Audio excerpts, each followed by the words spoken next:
মাসলুম মানুষের নেতা, গরিব দুঃখী মানুষের নেতা, দীর্ঘদিন পার্বত্য এলাকা পার্বত্য পরিষদের যিনি চেয়ারম্যান ছিলেন, এখন খালেদা জিয়ার মনোনীত প্রার্থী, ধানের শীষের প্রার্থী, শহীদ রাষ্ট্রপতি জিয়াউর রহমানের বিশ্বস্ত পরিবারের সন্তান, আমাদের জাতীয়তাবাদী শক্তির প্রতীক জনাব সাচিন পড়ুজেরি বাবু সাহেব, সম্মানিত জামাত ইসলামীর আমির জনাব মাওলানা আব্দুল সালাম সাহেব, অধ্যাপক ওসমান সাহেব, জনাব কুদ্দুস সাহেব, দলিলুর রহমান সাহেব, প্রফেসর জনাব অ্যাডভোকেট আবুল কালাম আজাদ সাহেব সহ 4 দলীয় জোটের নেতৃবৃন্দ, অন্যান্য রাজনৈতিক দলের নেতৃবৃন্দ, আজকের এই বিশাল সমাবেশে উপস্থিত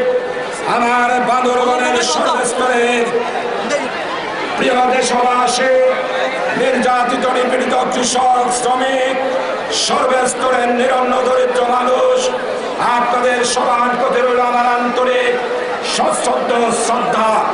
মুসলমান ভাইদের প্রতি আমার আন্তরিক সালাম রইল। আসসালামু আলাইকুম।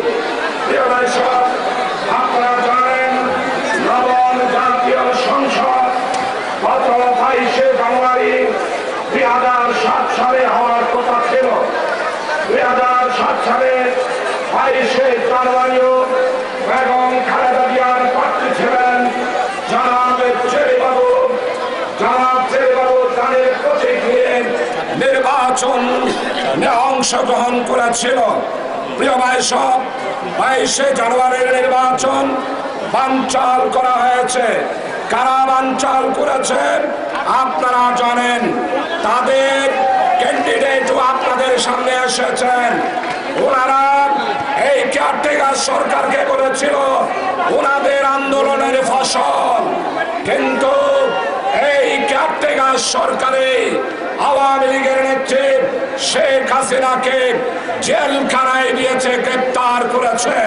প্রিয় ভাই সব, 22শে জানুয়ারির নির্বাচন বানচাল করার পর আজকে 2 বছর কেয়ারটেকার সরকার পরিচালনা করেছে। বেগম খালেদা জিয়া সরকারের মেয়াদকাল যখন শেষ করেছিল তখন আপনারা সবাই দেখেছেন